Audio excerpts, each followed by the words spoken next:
الرحيم. إذا دائما مع الصحيح سلسلة تمارين درس المحاليل الإلكتروليتية والتركيز. وصلنا الآن للتمرين 8 من السلسلة المعتدلة وكتقول: نتوفر على محلول مائي لا نعرف تركيبه. أولا، كيف يمكن التحقق من أنه يحتوي على أيونات؟ إذا شنو هي الخاصية المحاليل اللي كتحتوي على أيونات؟ الخاصية ديالها اللي كنعرفوها عليها هي أنها عندها المقدرة على إيصال التيار الكهربائي. إذا المحاليل اللي فيها أيونات كتقدر توصل التيار الكهربائي، والمحاليل اللي ما فيهاش أيونات ما كتقدرش توصل التيار الكهربائي. إلا شنو غنديرو حنا باش نتحققوا بأن هذا فيه أيونات ولا لا؟ شنو غنحاولوا نديرو؟ غنديرو هذا المحلول هذا ناخذوه ونصبوه في محلل كهربائي، ومن بعد ندخلوه داخل دارة كهربائية فيها أمبيرمتر. إذا لا غلقنا الدارة ونحرك الإبرة الأمبيرمتر هذا كيعني بأن التيار مر، وبالتالي هذا المحلول هذا عنده مقدرة على إيصال التيار الكهربائي، إذا فهو يحتوي على أيونات. في حالة ديال أن فاش غلقنا الدارة ما نحرفاش الإبرة ديال الأمبيرمتر كيعني بأن الدارة ولا التيار ما كيمرش في الدارة الكهربائية، يعني هذا المحلول هذا ليس له مقدرة على إيصال التيار الكهربائي، وبالتالي فهو لا يحتوي على أيونات. إذا للتحقق من أن المحلول المدروس يحتوي على أيونات نضعه في محلل كهربائي ثم ندرجه في دارة كهربائية تحتوي على أمبيرمتر،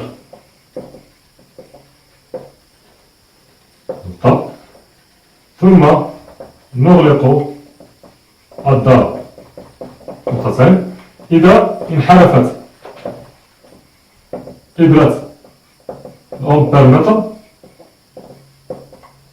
فهذا يعني أن التيار الكهربائي يمر في الدارة، ومنه فإن المحلول المدروس قادر على إيصال التيار الكهربائي، أي أنه يحتوي على أيونات. في حالة العكس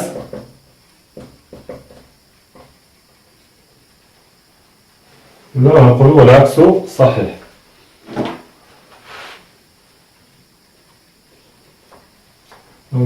نفس الجملة: إذا لم تنحرف إبرة أمبيرمتر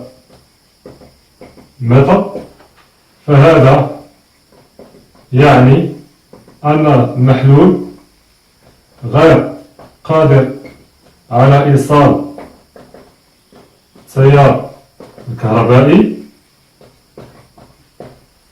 إذن فهو لا يحتوي على أيونات. هذه الطريقة العامة باش كنتحققوا بأن المحلول كيحتوي على أيونات. ثانيا، لتمييز الأيونات المتواجدة في هذا المحلول ننجز الروائز الكيميائية التالية يعطي المحلول. فعندنا راصب له لون الصدأ، ذا لون الصدأ، عند إضافة محلول الصودا، عند إضافة أيونات الهيدروكسيد يعني HO-. وعندنا راصب ذا لون أبيض عند إضافة أيونات الباريوم اللي هي Ba2+، عند إضافة أيونات الباريوم. هذا قالك لتمييز الأيونات المتواجدة. إذا ما هي الأيونات؟ ما هي الأيونات المتواجدة في المحلول؟ الكشف على استعمال HO- هي اللي كتخدمو فيها في الثالثة إعدادي، لأن HO- كاينة في محلول الصودا، محلول هيدروكسيد الصوديوم.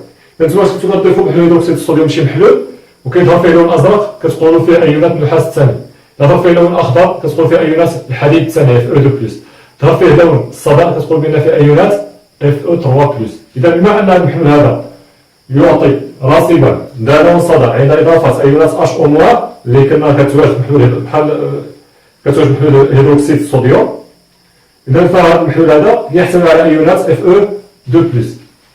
إذا المحلول يحتوي على الأيونات Fe3+, لأنه أعطى راسبا ذا لون الصدأ عند إضافة H أو موان. وأيضا شكون هو الأيو اللي كيعطينا راسب أبيض فاش كنديرو بي أ دو بلوس؟ اللي شفتوها في الدرس هاد السنة هادي، شفتوها في التجارب اللي هو في أساسا في القسم الأنشطة التجريبية، بأن أيونات الباريوم الثاني ولا أيونات بي أ دو بلوس، أيونات الباريوم عندنا الارتباط ديالها مع أيونات الكبريتات كتعطينا راسب أبيض. إذا فاش كنديرو بي أ دو بلوس وكنحصلو على راسب أبيض كيعني بأن المحلول كيحتوي على أيونات الكبريتات، والعكس صحيح. إلا خديت أيونات الكبريتات ودرتها في شي محلول عطاتني راسب أبيض، هذا كيعني بأن هذاك المحلول فيه أيونات الباريوم بي أ دو بلوس. إذا عندنا اس او 4 دو موان لأنه أعطى راسبا أبيض عند إضافة أيونات الباريوم يعني بي أ دو بلوس. ثالثا اكتب معادلة ذوبان الجسم الصلب خلال تحضير المحلول. إذا معادلة ذوبان الجسم الصلب عند تحضير المحلول. معادلة ذوبان الجسم الصلب عند تحضير المحلول.